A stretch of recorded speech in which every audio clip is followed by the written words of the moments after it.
السلام علیکم ورحمۃ اللہ وبرکاتہ نحمده ونصلي ونسلم على رسوله الكريم اما بعد فاعوذ باللہ من الشیطان الرجیم بسم اللہ الرحمن الرحیم قل لا اسألكم علیہ اجرا الا المودة في القربى قال النبی سیدنا محمد رسول اللہ صلی اللہ علیہ وسلم المرء مع من احب او كما قال علیہ الصلاة والسلام اللہ رب محمد صلی اللہ علیہ وسلم نحن عباد محمد صلی اللہ علیہ وسلم وعلى ذويه وآله أبد الدهور وكرما رب اشرح لي صدري ويسر لي أمري واحلل عقدة من لساني يفقه قولي غوث اعظم بمن بے سر و ساما مدد قبلہ دین مدد کعبہ ایما مدد یا صاحب الناہور کلی ناصری فی السمع والاعضاء وحسن الباصر وبطول عمر لا بعمر قاصر یا مجمع الخیرات عبد القادری رضی اللہ عنہما۔ الحمدللہ، اللہ تبارک و تعالی کا شکر و احسان کہ اللہ تبارک و تعالی نے ہمیں یہ توفیق بخشی کہ ہم اللہ کے حبیب صلی اللہ تعالی علیہ وسلم کے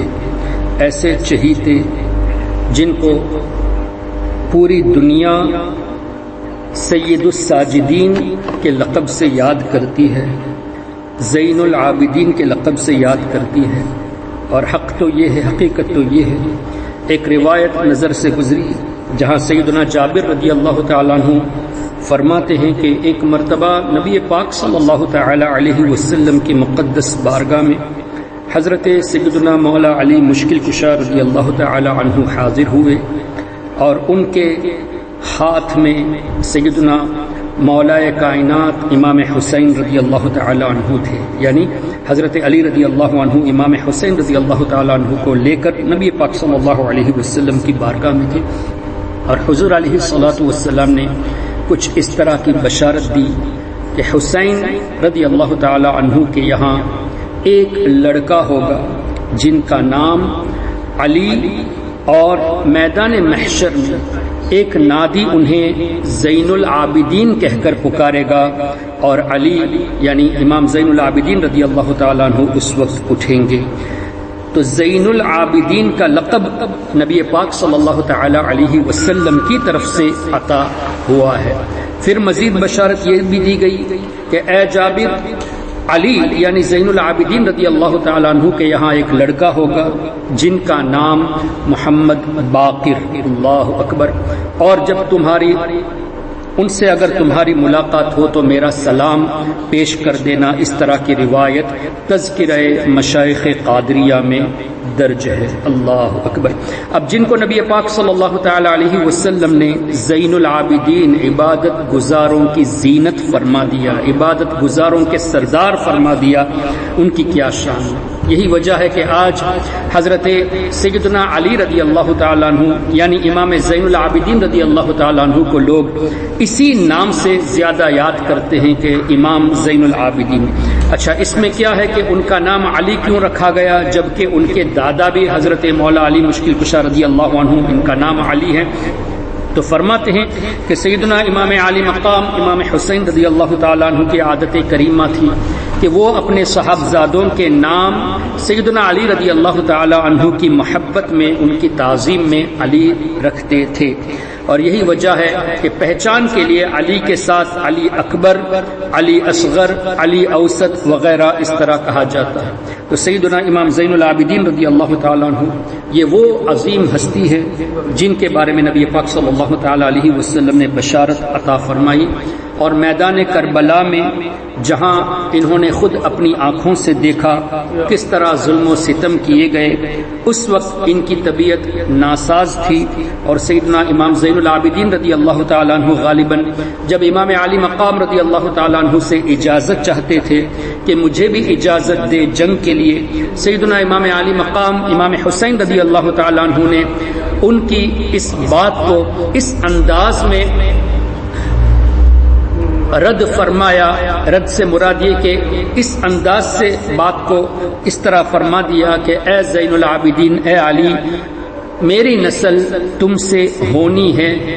اس لیے انہیں جنگ میں جانے کی اجازت نہیں دی۔ یہاں سیدنا امام عالی مقام امام حسین رضی اللہ تعالی عنہ کی کرامت بھی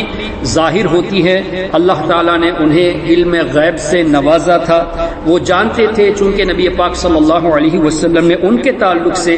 شہادت کی بشارت عطا فرما دی تھی، وہ جانتے تھے کہ مجھے شہید ہونا ہے اور میری نسل امام زین العابدین رضی اللہ تعالیٰ عنہ سے بھی جاری ہونی ہے۔ تو اس غرض سے سیدنا امام علی مقام رضی اللہ تعالیٰ عنہ نے حضرت امام زین العابدین رضی اللہ تعالیٰ عنہ کو جنگ میں جانے کی اجازت نہ دی۔ اللہ اکبر! یہ بزرگان دین اللہ تبارک و تعالیٰ کی رضا پر ہمیشہ راضی رہنے والے تھے، اور اللہ کی عطا سے یہ بھی جانتے تھے کہ کس کی یہاں سے میری نسل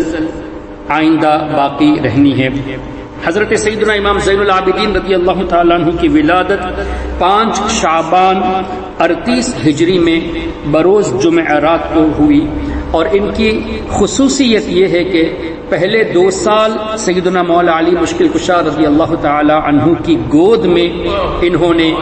اپنا وقت گزارا، یعنی حضرت مولا کائنات مولا علی مشکل کشا رضی اللہ تعالی عنہ کی پرورش میں 2 سال رہے۔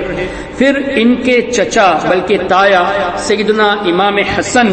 رضی اللہ تبارک و تعالی عنہ، جن کے بارے میں ہمارے آقا صلی اللہ تعالی علیہ وسلم نے فرمایا الحسن والحسین سیدہ شباب اہل الجنہ، حسن اور حسین جنتی نوجوانوں کے سردار ہے، اور حسن رضی اللہ تعالیٰ عنہ کے تعلق سے بھی خصوصاً روایتیں موجود ہیں۔ تو سیدنا امام زین العابدین رضی اللہ عنہ قریب 10 سال حضرت امام حسن رضی اللہ تعالیٰ عنہ سے پرورش لی۔ اب اندازہ کریں 2 سال جنہوں نے حضرت مولا علی مشکل کشا رضی اللہ تعالیٰ عنہ کی نگرانی میں گزارا، اور 10 سال امام حسن رضی اللہ تعالیٰ عنہ کی نگرانی میں گزارا، ان کے علم کا کون اندازہ لگا سکتا ہے، ان کی حکمت کا، ان کے فہم کا کون اندازہ لگا سکتا ہے۔ پھر روایتوں میں آتا ہے کہ 11 سال جب تک سیدنا امام علی مقام امام حسین رضی اللہ تعالیٰ عنہ کی شہادت نہیں ہوئی تھی، 11 سال سیدنا امام حسین رضی اللہ تعالیٰ عنہ سے انہوں نے تربیت حاصل کی۔ اب مولا علی سے تربیت حاصل کرنا، امام حسن سے تربیت حاصل کرنا اور امام حسین رضی اللہ عنہ سے تربیت حاصل کرنا، یہی وجہ ہے کہ بزرگان دین فرماتے ہیں کہ امام سیدنا زین العابدین رضی اللہ تعالیٰ عنہ اپنے وقت کے بہت بڑے فقیہ تھے،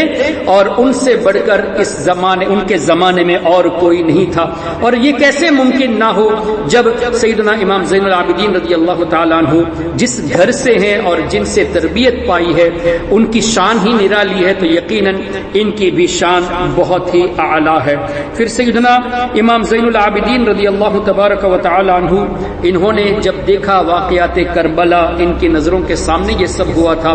اس کے بعد دنیا سے اتنی بے رغبتی ہو چکی تھی، اتنی بے رغبتی ہو چکی تھی کہ یہ اللہ تبارک و تعالی کی عبادت میں، صبر و شکر میں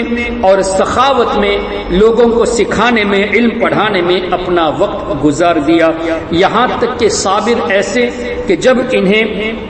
کربلا سے شام تک لے جایا گیا، پھر ایک اور مرتبہ مدینہ شریف سے شام تک ہاتھ پر ہتھ کڑی پہنا کر انہیں لے جایا گیا،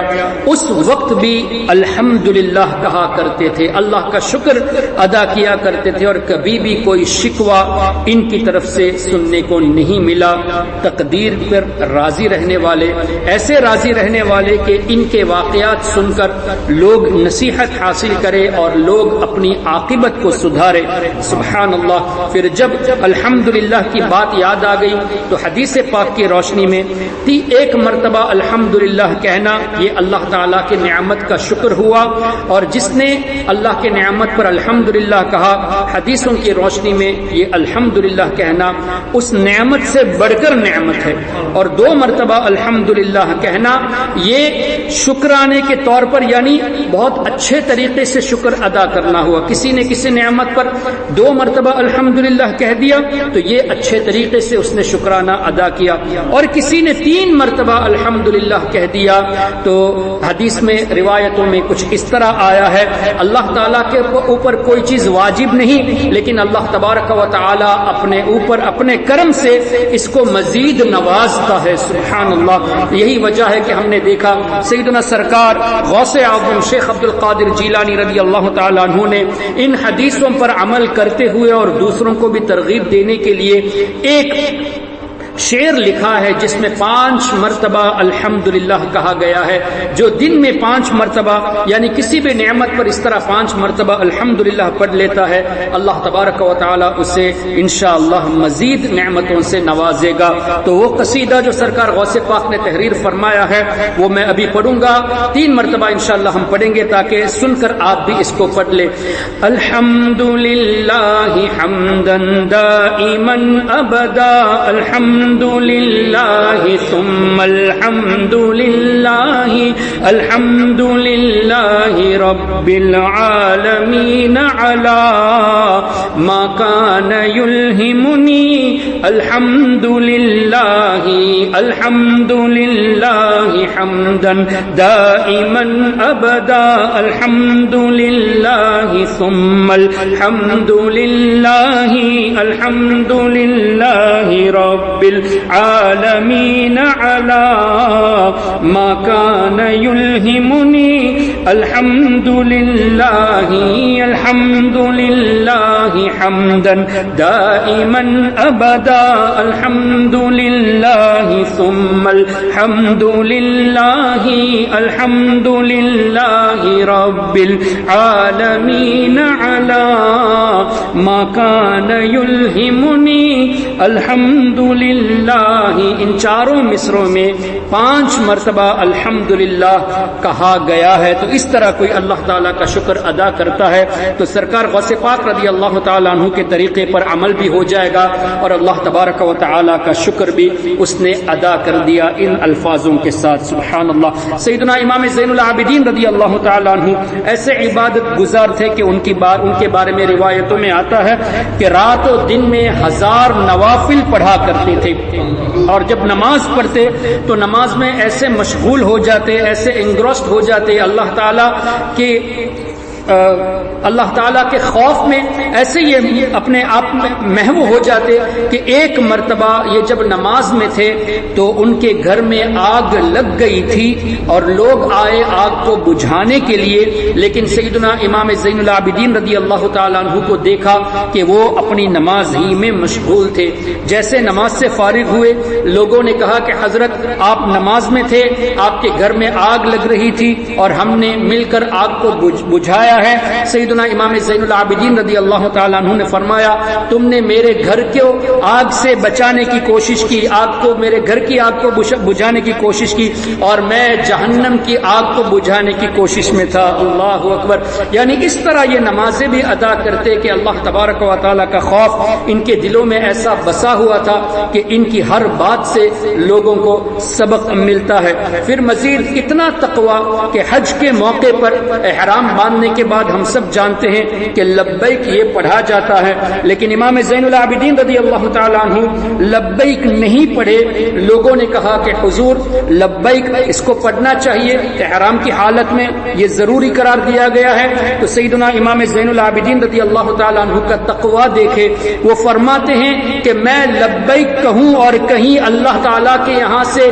جواب اس طرح نہ آ جائے کہ تمہاری حاضری قبول نہیں ہے، سبحان اللہ۔ یعنی میں تو حاضر ہوں کہتا جاؤں اور اللہ تعالیٰ اگر میری حاضری کو قبول نہ کرے، حالانکہ ایسا نہیں ہوتا، ان سے زیادہ مقبول کون ہے، بلکہ ان کے صدقے میں دوسروں کا حج قبول ہوتا ہے، لیکن یہ ان کے انکساری، ان کے عاجزی اور ان کا تقوی۔ اور جب انہوں نے لبیک کہا، جب لبیک کہتے غشی طاری ہوتی اور اونٹ سے وہ نیچے آ جاتے تھے۔ اس طرح انہوں نے حج ادا کیا۔ سیدنا امام زین العابدین رضی اللہ تعالیٰ عنہ کے بارے میں یہ بھی آیا کہ ان کے تعلق سے اگر کوئی برائی بھی کرتا تو امام زین العابدین رضی اللہ تعالیٰ عنہ اسے نوازتے تھے۔ ایک مرتبہ کہیں سے سیدنا امام زین العابدین رضی اللہ تعالیٰ عنہ تشریف لا رہے تھے اور ایک شخص کو دیکھا کہ وہ امام زین العابدین رضی اللہ تعالیٰ عنہ کی برائی کرتا جا رہا تھا، جیسے ان کی یہ عادت خراب ہے، ان میں یہ خرابی ہے، معاذ اللہ ان کے اندر اس طرح کی خرابی ہے۔ جب اس طرح باتیں کرتا جا رہا تھا، امام زین العابدین رضی اللہ تعالیٰ عنہ نے اس سے جا کر پوچھا، بلکہ فرمایا اس طرح کہ جو کچھ تم میرے بارے میں کہہ رہے ہو اگر وہ صحیح ہے تو اللہ مجھے معاف فرمائے،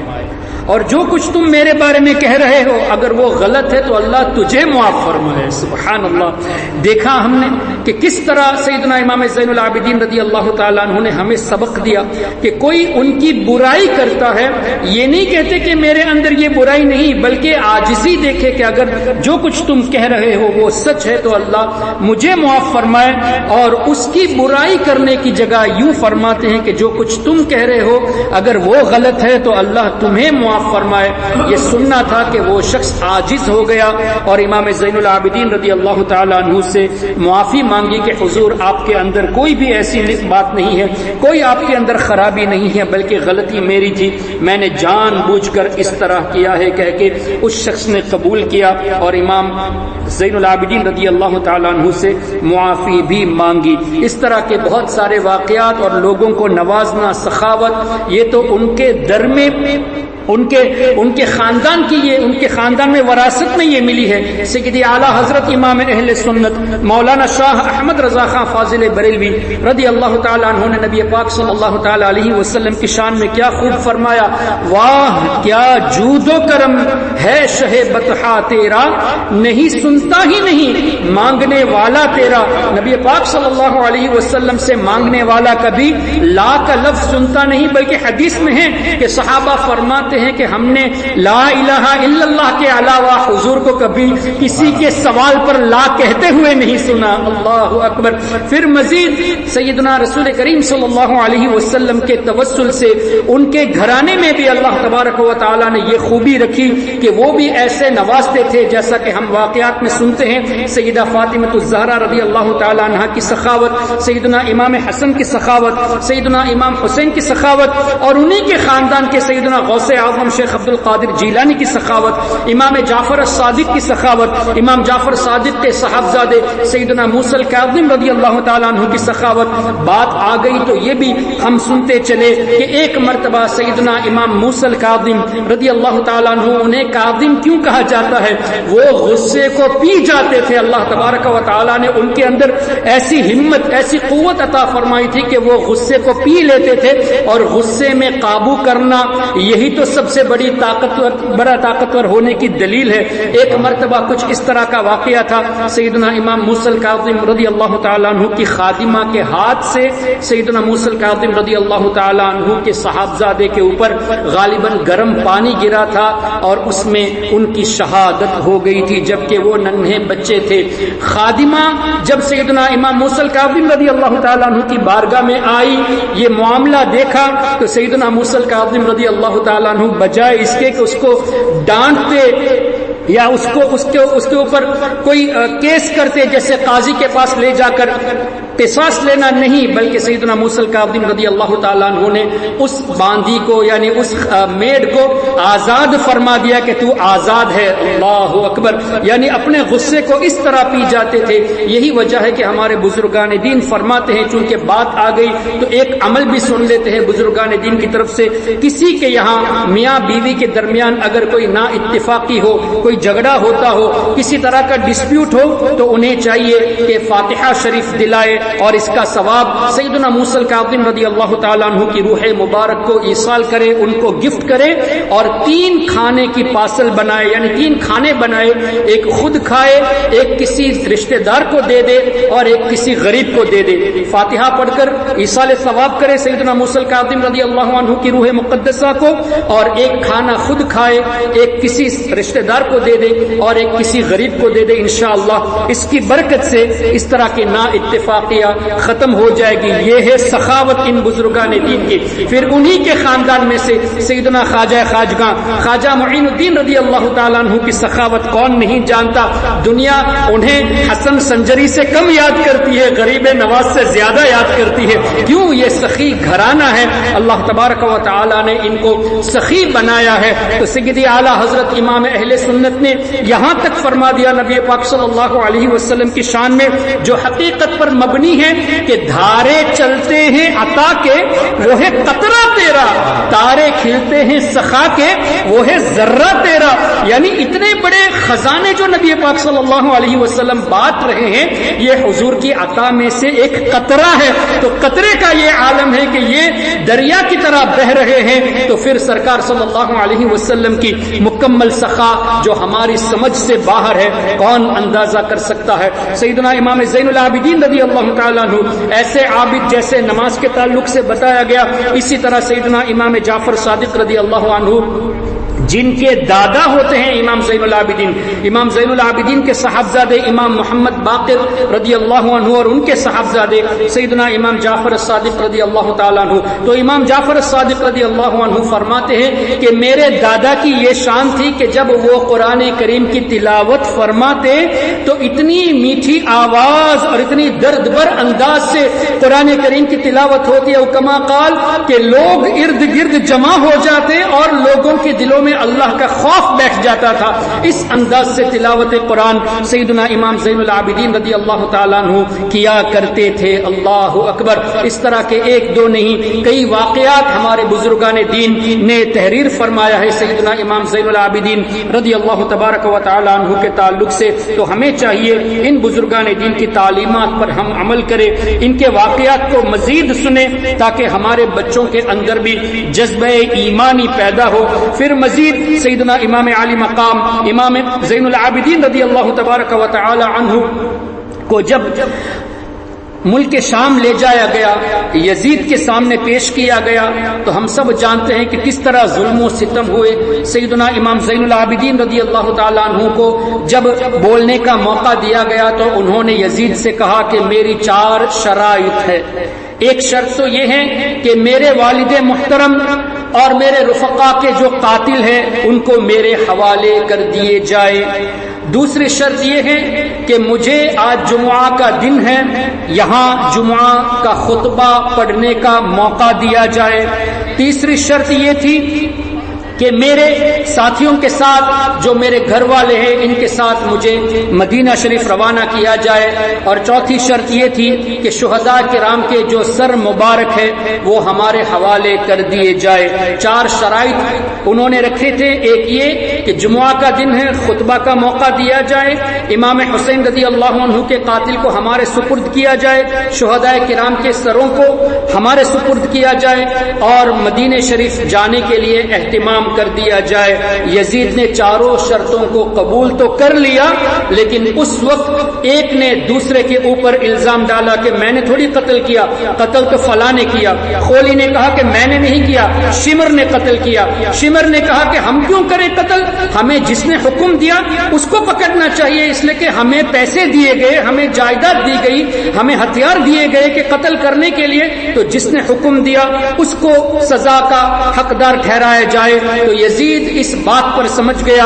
کہ آخر کار یزید کے اوپر ہی آئے گا, تو اس نے اس شرط کو قبول کرنے سے باز رہا, اور پھر یہ کہا کہ آج آپ جمعہ کا خطبہ پڑھانے کے لیے کہہ رہے ہیں, آپ کو اجازت دی جائے گی. لیکن اسے خوف ہو گیا کہ یہ شجاعت والے ہیں, یہ ہمت والے ہیں, ان کی آواز میں, ان کے الفاظ میں ایسی مضبوطی ہے, اتنا وقار ہے, اتنا رعب ہے کہ کہیں ان کی باتیں لوگوں کے دلوں میں گھر نہ کر لے. تو یزید نے اس وقت اجازت نہیں دی. وہاں بھی وہ پھر گیا تھا, لیکن جب لوگوں نے کہا کہ نہیں, ہمیں امام زین العابدین رضی اللہ تعالیٰ عنہ کا خطبہ سننا ہے, ان کی باتیں سننی ہے, آخر کار اجازت دی گئی. اور سیدنا امام زین العابدین رضی اللہ تعالیٰ عنہ جمعہ کے دن لوگوں کے سامنے مخاطب ہو کر جو تقریر کی, جو واعظ فرمایا, وہ اس طرح لوگوں کے دلوں میں بس چکی تھی کہ لوگوں نے قبول کر لیا. اور جو لوگ انہیں نہیں جانتے تھے، انہوں نے پہچان لیا کہ یہ کس طرح کے ہیں۔ جیسے امام زین العابدین رضی اللہ تعالیٰ عنہ نے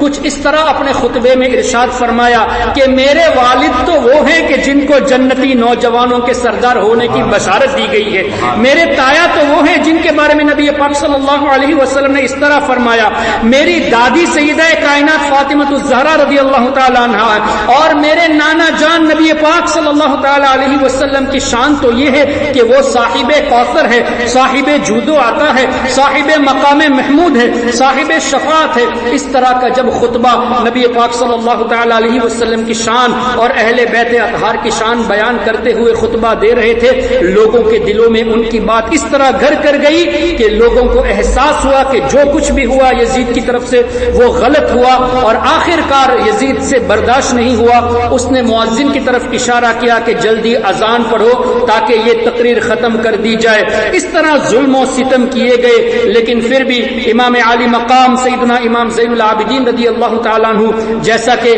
ہم سب جانتے ہیں کہ صابر و شاکر تھے، اللہ تبارک و تعالیٰ نے ان کے ذریعے ایک بہت بڑا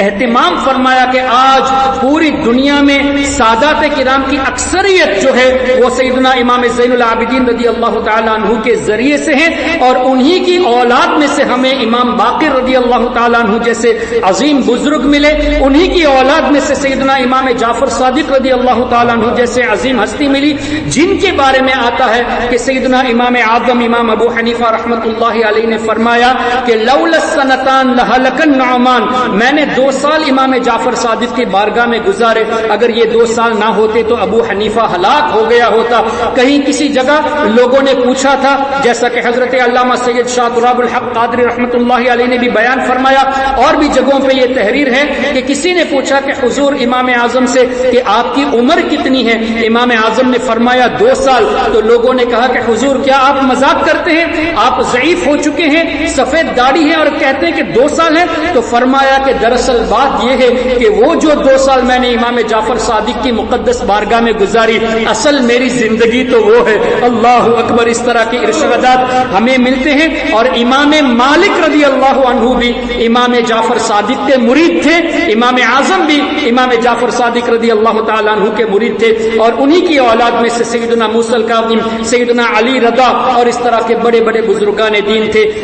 بلکہ ہیں آج بھی وہ اللہ تبارک و تعالیٰ کے نزدیک حیات ہے، اور ہماری مرادوں کو، ہماری آوازوں کو سن رہے ہیں، اور اللہ تعالیٰ کی بارگاہ میں ہمارے لیے دعائیں فرماتے ہیں۔ اللہ تبارک و تعالیٰ ان نفوس قدسیہ کے صدقے میں، سیدنا امام زین العابدین رضی اللہ تعالیٰ عنہ کے صدقے میں ہم سب کی مشکلوں کو آسان فرمائے، ہم سب کی جائز تمناؤں کو پورا فرمائے۔ جو جس مقصد کے تحت یہاں حاضر ہے اور جو کسی وجہ سے حاضر نہ ہو سکے، اللہ تعالیٰ ان کی بھی تمام جائز تمناؤں کو پورا فرمائے، اور جن لوگوں کا اس مہلک بیماری کے سبب یا کسی اور کے سبب وصال ہوا ہے، اللہ تعالیٰ ان سب کو درجہ شہادت نصیب فرمائے، اور جو ابھی بیمار ہے اللہ تعالیٰ ان سب کو شفائے کاملہ عاجلہ نصیب فرمائے، ہر قسم کی زمینی آسمانی بلاؤں سے اللہ تعالیٰ ہم سب کی حفاظت فرمائے، اور کل میدان محشر میں ان نفوس قدسیہ کے مبارک ہاتھوں سے حوض کوثر کا جام نصیب فرمائے۔ آمین بجاہ النبی الامین علیہ افضل الصلاۃ والتسلیم۔ سبحانک اللہم